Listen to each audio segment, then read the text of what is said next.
Dear students and hello friends, welcome to my YouTube channel CKP Chemistry Classes। Exam में graph से related अक्सर question पूछे जाते हैं और ग्राफ की हेल्प से किसी भी थ्योरी को हम लोग आसानी से समझ सकते हैं। कोई भी थ्योरी को ग्राफ की हेल्प से हम लोग आसानी से इंटरप्रेट कर सकते हैं। तो इस वीडियो में सोल्यूशन चैप्टर से जो इंपॉर्टेंट ग्राफ्स हैं उनके बारे में मैं आपको बताने जा रहा हूँ। ओके, फर्स्ट ग्राफ जो आप देख रहे हैं ये partial pressure versus mole fraction का ग्राफ है, हेनरी लॉ, जो कि हमें गैस की सॉल्बिलिटी के बारे में बताता है। हम जानते हैं according to Henry law solubility of gas is directly proportional to partial pressure and partial pressure is further proportional to mole fraction of the gas in water. ये मैथमेटिकल रिलेशन है, partial pressure equal to Henry constant KH into mole fraction. Y axis पे partial pressure, X axis पे mole fraction. तो ये straight line का graph हुआ, y equal to mx, straight line passing through origin, और इसका slope है Henry constant KH के बराबर। तो जैसे जैसे पार्शियल प्रेशर बढ़ता है वैसे वैसे गैस की सॉल्बिलिटी बढ़ती है, यही तो हेनरी लॉ होता है। ओके, अब ये स्ट्रेट लाइन है तो इसका स्लोप है KH के बराबर। KH is Henry constant. Henry constant solubility के बारे में हमें बताता है। हेनरी कांस्टेंट जितना ज्यादा होगा गैस की सॉल्बिलिटी उतनी कम होगी। हेनरी कांस्टेंट गैस के नेचर पे डिपेंड करता है, अलग अलग गैसेस के लिए हेनरी कांस्टेंट डिफरेंट होता है। एग्जाम में कई बार क्वेश्चन भी पूछे भी गए हैं, हेनरी कांस्टेंट गिवन है डिफरेंट गैसेस के और आपको सॉल्बिलिटी कंपेयर करनी है, तो जिसका हेनरी कांस्टेंट ज्यादा होगा उसकी सॉल्बिलिटी कम होगी। ओके, अगला ग्राफ आप देख रहे हैं ये सोल्यूशन का वेपर प्रेशर का ग्राफ है, लिक्विड लिक्विड सोल्यूशन का वेपर प्रेशर। दो लिक्विड है A और B, तो इसका जो सोल्यूशन बना है उसका vapour pressure P is given by XB times PB naught minus PA not plus PA not. Y axis पे वेपर प्रेशर, X एक्सिस पे मोल फ्रैक्शन। तो ये भी ग्राफ आप देख रहे हैं स्ट्रेट लाइन का ग्राफ है और इसका जो स्लोप है वो PB naught minus PA naught के बराबर। y equal to mx plus c से कंपेयर करने के, और y एक्सिस पे इंटरसेप्ट PA नॉट। तो ये लाइन आपको total vapour pressure of solution के बारे में बता रही है। इस लाइन को आप देखें तो ये आपको क्या बता रही है, ये A का वेपर प्रेशर बता रही है। लेफ्ट टू राइट आप जा रहे हैं तो A का मोल फ्रैक्शन कम हो रहा है, A का वेपर प्रेशर कम हो रहा है, यही तो रॉल्स लॉ होता है। लेफ्ट टू राइट जा रहे हैं तो B का मोल फ्रैक्शन बढ़ रहा है, B का वेपर प्रेशर बढ़ रहा है। ओके, ये ग्राफ आपको सॉल्यूशन के वेपर प्रेशर के बारे में बताता है, लिक्विड लिक्विड सॉल्यूशन का वेपर प्रेशर किस तरीके से वेरी करता है। राउल्स लॉ का केस हो गया ये राउल्स लॉ से जो डेविएशन शो करते हैं, तो पहला है पॉजिटिव डेविएशन। तो पॉजिटिव डेविएशन में क्या होता है, observe vapour pressure is greater than calculated vapour pressure, यानी P is greater than XA PA not plus XB PB not. ये जो कर्व आप देख रहे हैं ऊपर बना हुआ है ये पॉजिटिव डेविएशन को बता रहा है। इसी तरह से A के लिए होगा P is greater than XA PA not, B के लिए होगा PB is greater than XB PB not. ये पॉजिटिव डेविएशन वाला केस है, राउल्स लॉ से डेविएशन। एग्जाम्पल हो गया जैसे ये सोल्यूशन अल्कोहल प्लस वाटर का सोल्यूशन। ओके, नेक्स्ट ये नेगेटिव डेविएशन का केस है।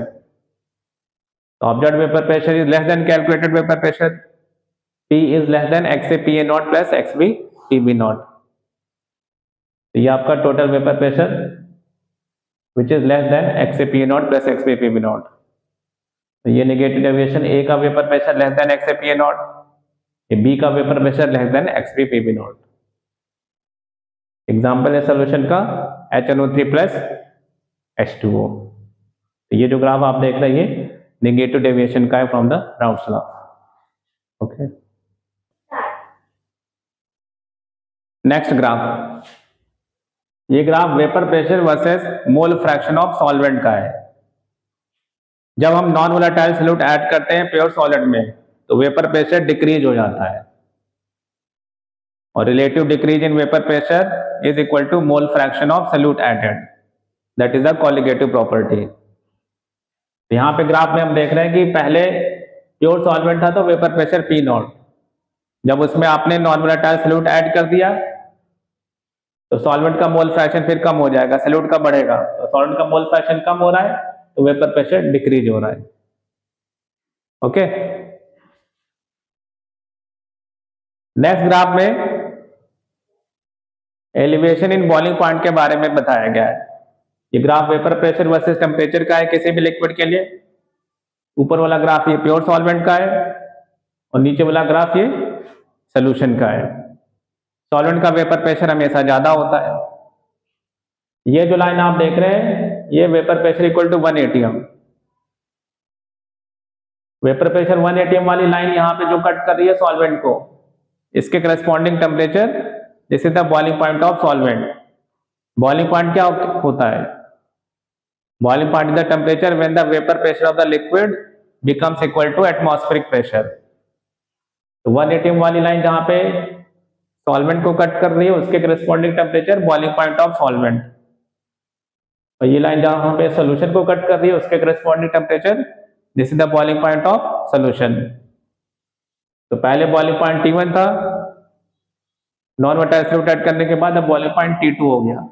तो this is the increase in boiling point delta TB, T2 minus T1, elevation in boiling point जो कि कॉलिगेटिव प्रॉपर्टी होती है, and this delta TB is proportional to molality of the solution, and delta TB is equal to Kb into m।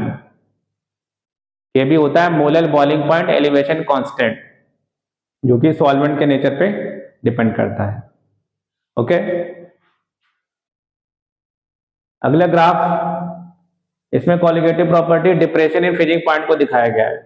वही same graph है vapour pressure versus temperature का, ये solvent का और ये सॉल्यूशन के लिए। ये जो ग्राफ आप देख रहे हैं ये आपका फ्रोजन सॉल्वेंट का है। फ्रीजिंग पॉइंट क्या होता है?